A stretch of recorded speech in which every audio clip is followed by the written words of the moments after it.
Mesdames, Messieurs, bonsoir.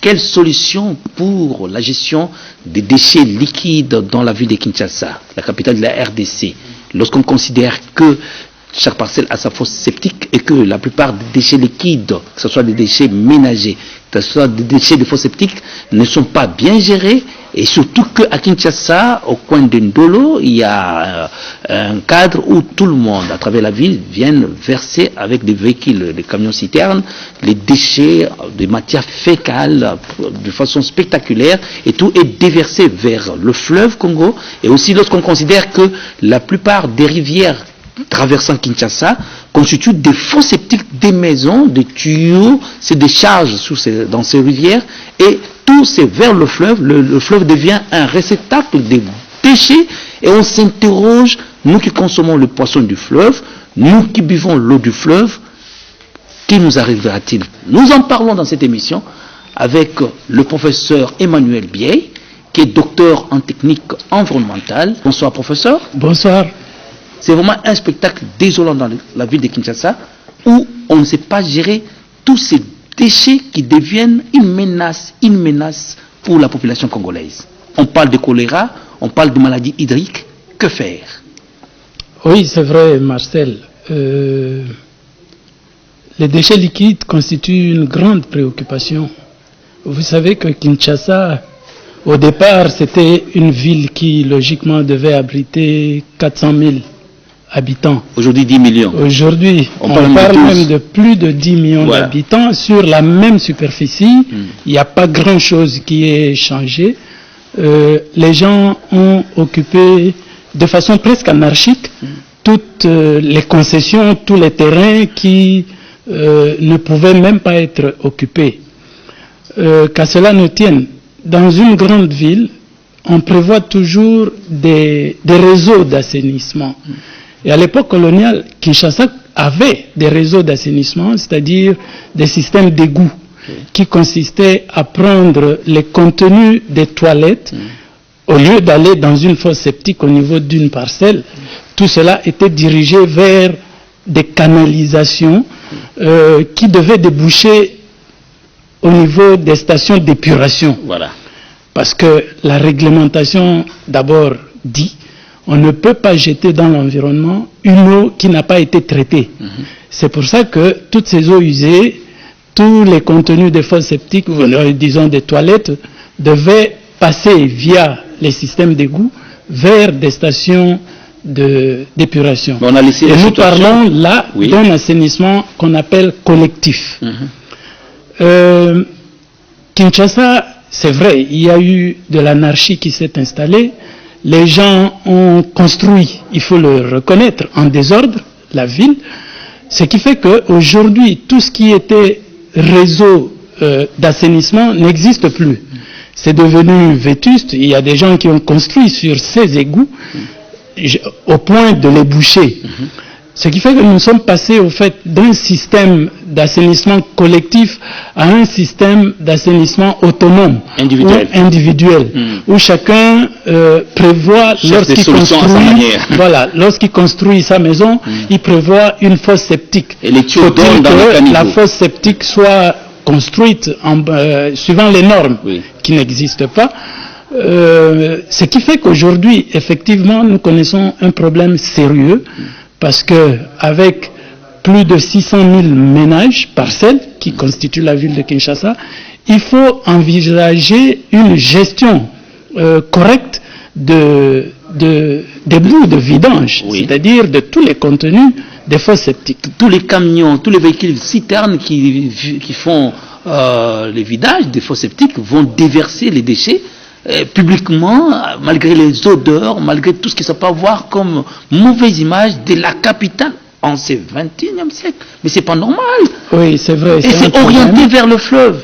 C'est un problème très sérieux qui constitue aujourd'hui effectivement une priorité.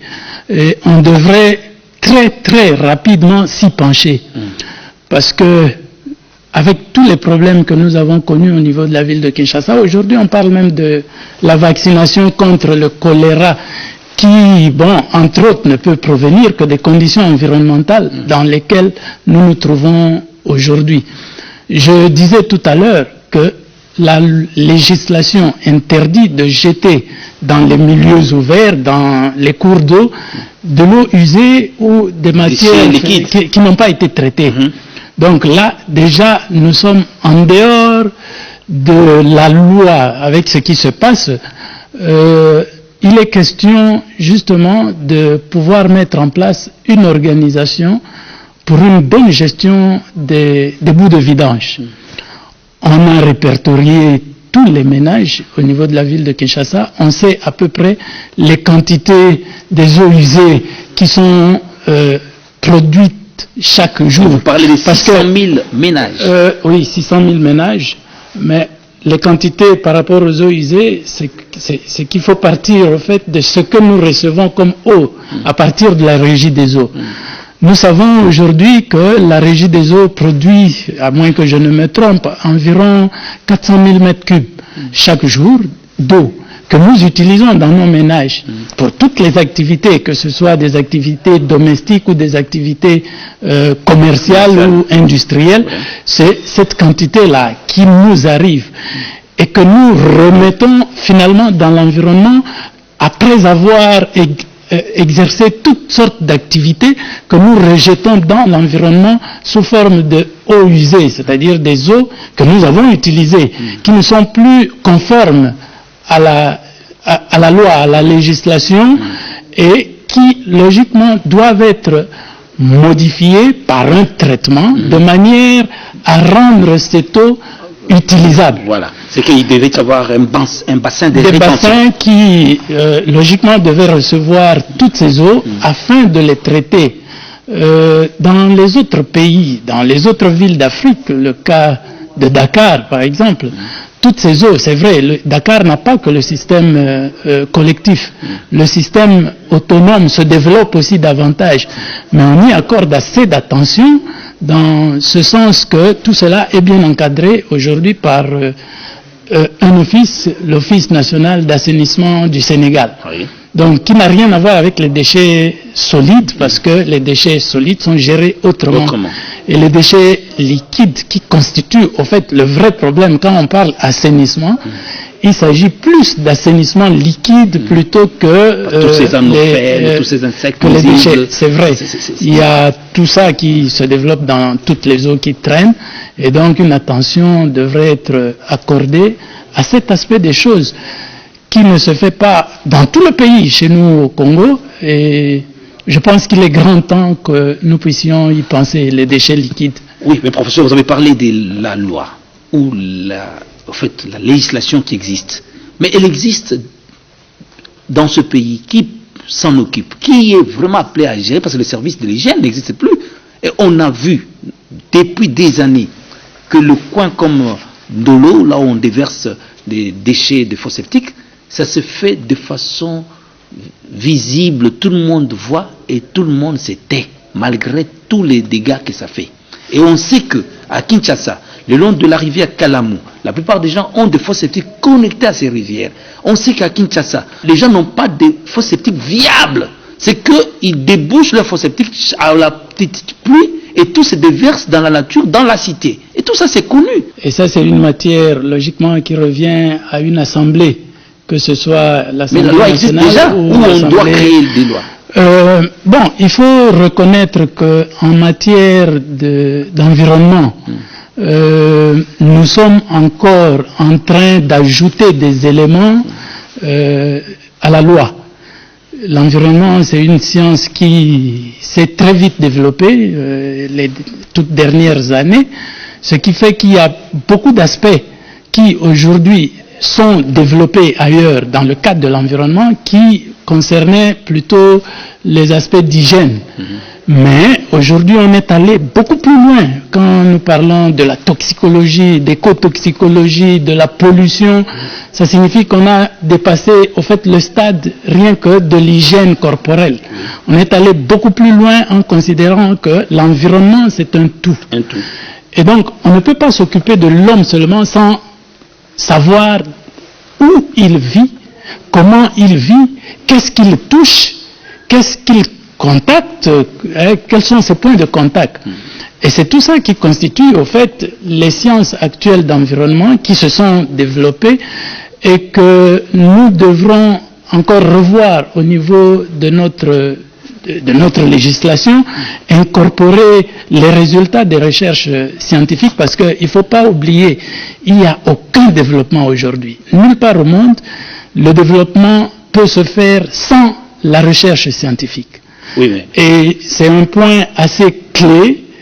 Oui, malheureusement, parce que vous qui êtes le grand professeur, vous qui avez ces taux, vous qui avez ce mérite, mais qu'est-ce que vous faites face aux politiques, face à la population, face même à vos propres étudiants, parce que même au campus, il y a aussi certains problèmes qui ne permettent même pas de comprendre que nous sommes dans un milieu où il y a des scientifiques. Oui, c'est vrai. Bon, mais je pense qu'il y a quand même aujourd'hui des efforts qui se font au niveau de l'université. Si on fait un tour par rapport à il y a quelque temps, c'est vrai que la contribution du monde scientifique est assez importante.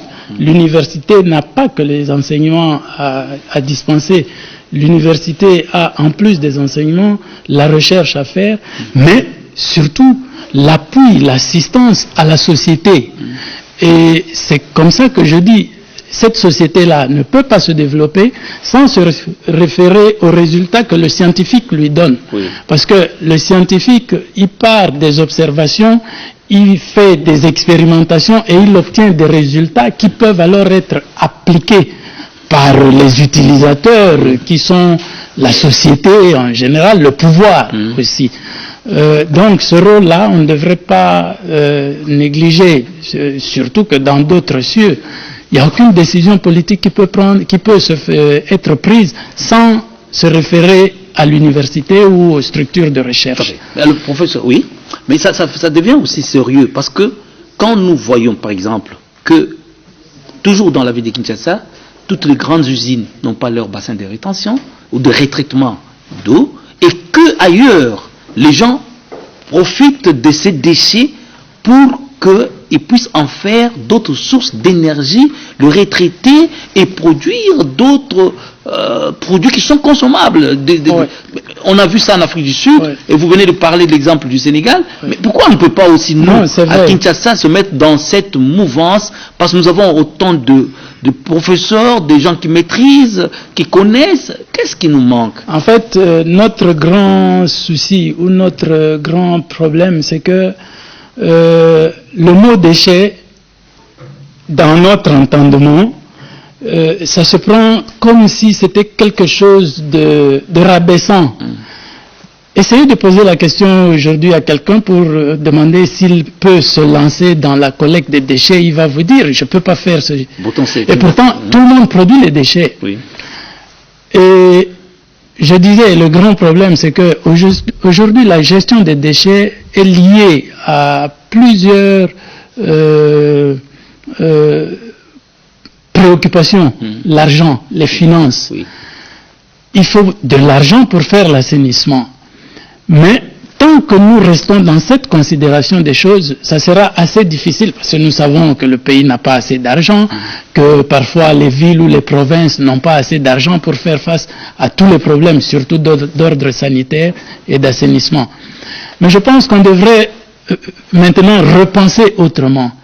Il faut que nous puissions considérer les déchets ou les eaux usées ou les vidanges, les bouts de vidange comme une ressource, comme une matière première de la même importance que l'or, le diamant, le cuivre ou l'agriculture, considérée comme si c'était une matière première qui alors peut être valorisée. Effectivement, lorsqu'on voit toutes les potentialités, puisqu'aujourd'hui nous parlons des déchets liquides, lorsqu'on voit toutes les potentialités, les quantités de bouts de vidange qui sont stockés dans nos fosses septiques au niveau de la ville de Kinshasa, si tout cela peut être collecté, c'est vrai, on ne dit pas que tout doit être fait par l'État. L'importance des structures privées, le rôle du privé devient de plus en plus capital dans toutes ces activités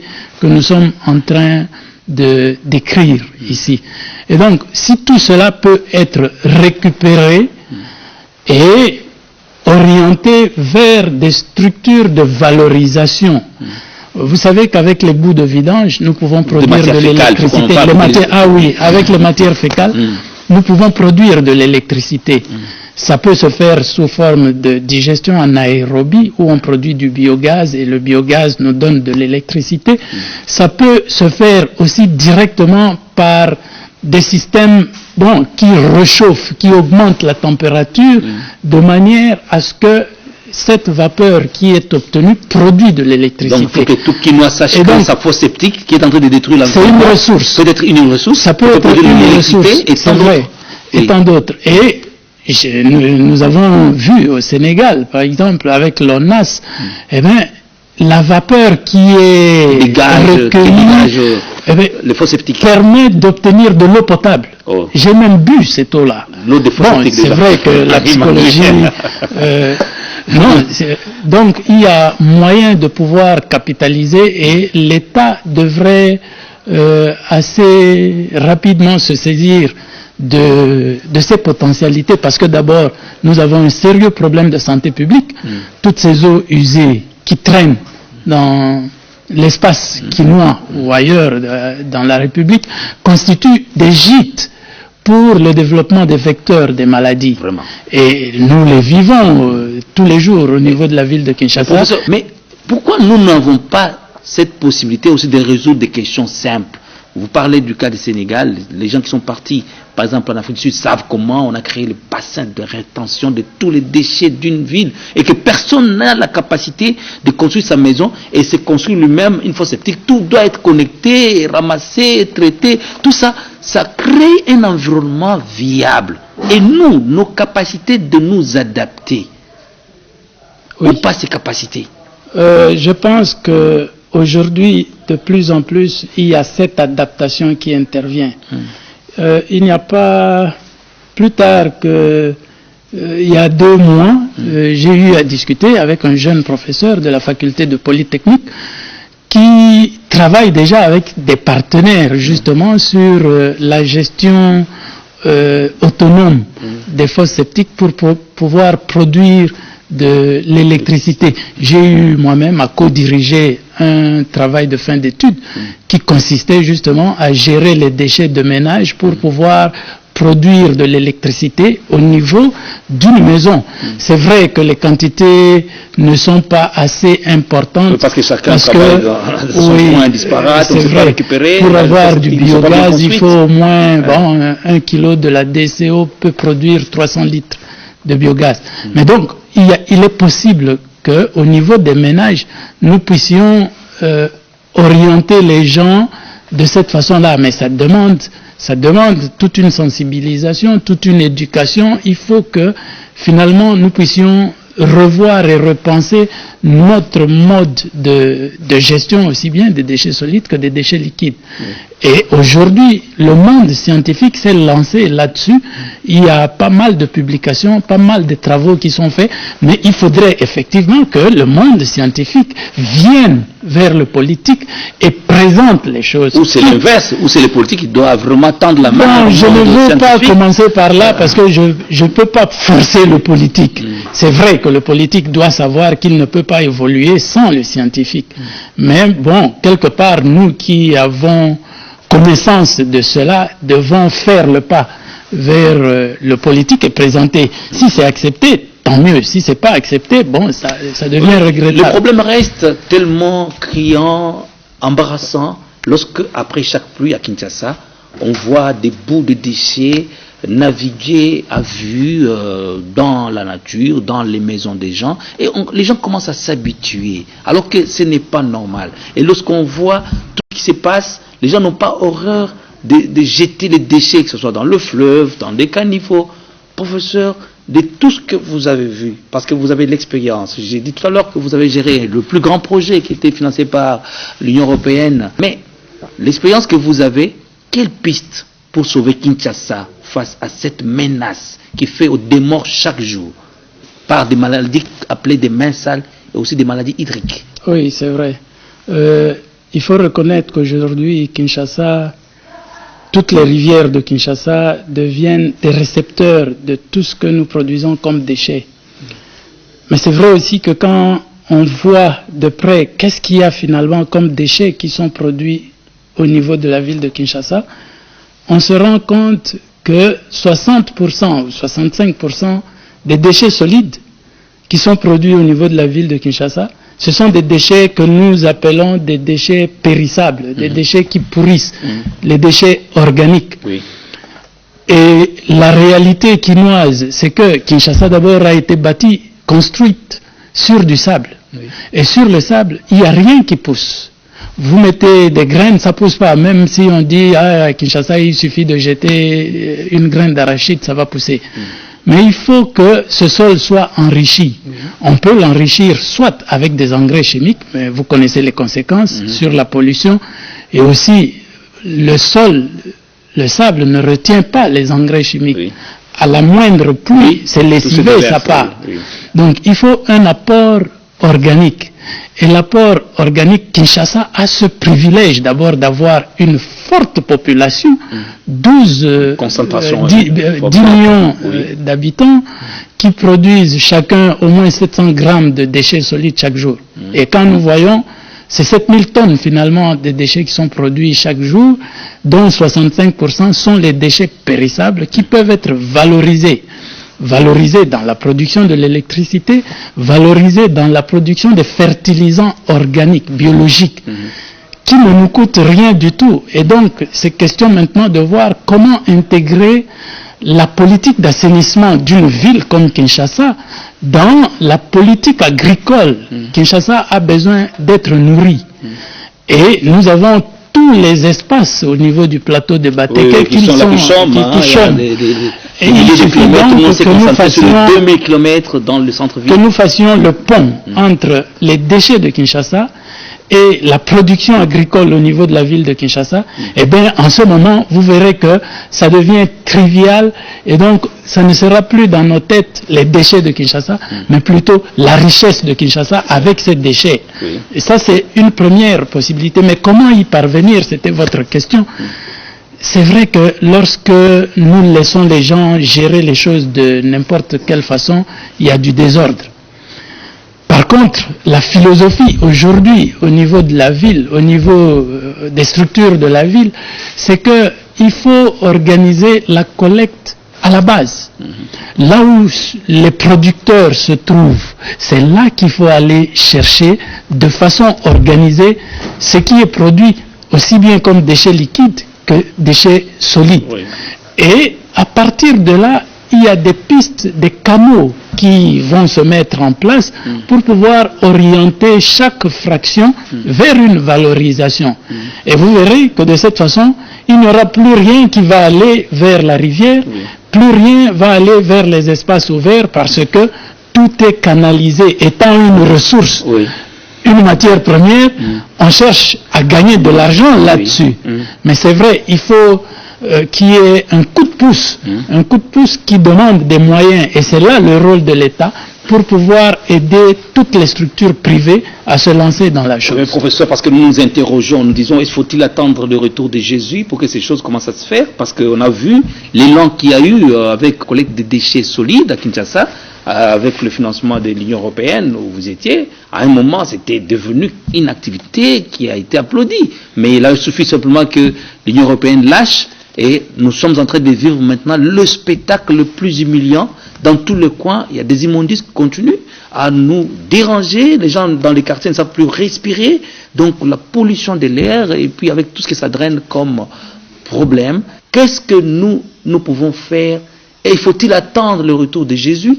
Quand peut-on nous lever pour commencer à résoudre cas par cas des problèmes auxquels nous faisons face? Parce que nous sommes menacés. Nos enfants, nos frères, tout ça sont victimes chaque jour. Oui, c'est vrai. Bon, s'agissant du projet Paro, comme vous le dites, il n'y a pas eu que du bonheur dans ce projet. Il faut reconnaître que la ville s'est retrouvée sur le chemin par rapport à ce projet-là. Il y a du positif, c'est vrai. Aujourd'hui, la ville a une destination des déchets. Mais bon, la destination des déchets pour en faire quoi? Parce que je venais tout à l'heure de parler de déchets comme une ressource. Oui. Et donc, le PARO aussi, au départ, ils avaient pensé aux déchets de Kinshasa comme une ressource. Parce qu'il y a même je crois que peut arriver à la production de l'électricité, mais en ce moment, le matériel acheté, mais c'est resté. En ce moment, on aurait pris d'autres pistes. Oui. Que la piste collecte brute et transport pour aller stocker quelque part sans que, c'est vrai, il y avait des priorités, la ville était très sale, il fallait débarrasser la ville de tout ce qu'il y avait comme déchets qui traînaient partout, mais il fallait au même moment penser l'avenir. Et ça, au niveau du projet, qui avait pourtant beaucoup de moyens, il n'y a rien qui était fait dans ce sens-là, malheureusement. Et c'est vrai, quand on démarre un projet, il faut directement penser l'après-projet. Oui. Et donc, c'est parmi aussi les côtés assez négatifs de la chose qui font qu'aujourd'hui, nous vivions effectivement cela, vu que la ville n'a pas les moyens, le gouvernement n'a pas les moyens, mais on devrait repenser assez rapidement. Nous savons que les Kinois, c'est ceux qu'on appelle les gens miraculeux. Le Kinois, aujourd'hui, est capable d'étonner tout le monde. On l'a toujours dit. Vous savez, là où on stockait les déchets dans les espaces publics, lorsque nous avons retirer ces déchets et qu'on a remplacé par une pelouse, il n'y a plus rien qui a été jeté là-bas. Donc ça signifie que le Kinois s'adapte. Le Kinois est discipliné. Oui. Et donc il y a moyen assez rapidement de changer les choses par l'information, la sensibilisation, l'éducation de la population, pour que nous puissions finalement assez rapidement nous mettre sur le chemin du changement. Et surtout qu'à Kinshasa, au coin de Ndolo, il y a un cadre où tout le monde, à travers la ville, viennent verser avec des véhicules, des camions-citernes, les déchets, des matières fécales de façon spectaculaire, et tout est déversé vers le fleuve Congo. Et aussi lorsqu'on considère que la plupart des rivières traversant Kinshasa constituent des fosses septiques, des maisons, des tuyaux, c'est des charges dans ces rivières, et tout c'est vers le fleuve. Le fleuve devient un réceptacle des déchets, et on s'interroge, nous qui consommons le poisson du fleuve, nous qui buvons l'eau du fleuve, qui nous arrivera-t-il, professeur, pour terminer? Ce qui arrivera dans les conditions actuelles, c'est la catastrophe. Mais ne restons pas pessimistes. Je pense qu'il y a, je le disais tout à l'heure, il y a encore beaucoup d'opportunités dans la mesure où tout cela constitue une ressource, tout cela constitue une matière primaire. Il est grand temps que nous puissions nous mettre à l'œuvre. Dans d'autres pays, vous savez, même construire une fosse septique, lorsque vous construisez votre maison, l'État vous assiste, l'État vous appuie pour que vous puissiez construire dans les normes. Et parfois, au Burkina Faso, il y a des systèmes de crédit. Donc l'État travaille avec les banques de manière à ce que les gens obtiennent des crédits, des moyens suffisants pour pouvoir construire une fosse septique dans les normes. Et petit à petit, on rembourse. Mais cela, c'est vrai, ne pourra arriver assez rapidement que lorsque l'État pourra se joindre à des structures comme les banques, à des structures privées, puisque l'État ne peut, c'est reconnu aujourd'hui, l'État n'est pas capable de faire certains travaux. Il doit faire par des privés, quitte à ce qu'ils surveillent, ils contrôlent, ils suivent.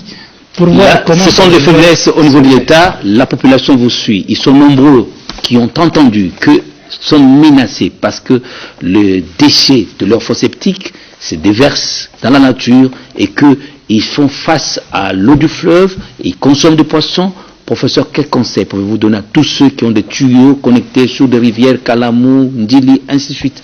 Quel conseil? Bon, je crois qu'à ceux-là qui savent consciemment qu'ils ont connecté de façon volontaire les contenus de leurs fosses septiques ou de leurs toilettes directement vers des caniveaux, directement vers les rivières, c'est que ces gens doivent aujourd'hui reconnaître qu'ils sont volontairement en train de tuer la population de Kinshasa. Dans la mesure où nous connaissons les conséquences de ce comportement, toutes les maladies que nous vivons dans la ville de Kinshasa, si vous vous mettez au niveau de l'aéroport de Ndjili, à compter le nombre de corbillards qui passent, sans voir ce qui va du côté du Congo central, vous réaliserez finalement avec la réalité locale, c'est que la plupart des maladies qui amènent à la mort, d'abord ce sont des maladies d'ordre hydrique et plus des maladies qui sont liées à notre propre environnement. Donc à tous ces gens, je pense que ils ne devront pas regretter lorsqu'il arrivera à l'État de prendre des mesures assez draconiennes contre... Oui, l'État a trop traîné, l'État doit s'élever et prendre ses mesures. Il est grand temps. On dit à bon entendeur, salut. Merci beaucoup Emmanuel Biey, docteur en technique environnementale. Il est professeur à l'Université de Kinshasa. Merci d'avoir répondu à notre appel. Mesdames, Messieurs, nous vous remercions d'avoir partagé avec nous cette émission. Nous fixons rendez-vous pour notre numéro, l'émission Horizon Ressources Naturelles. Bonsoir.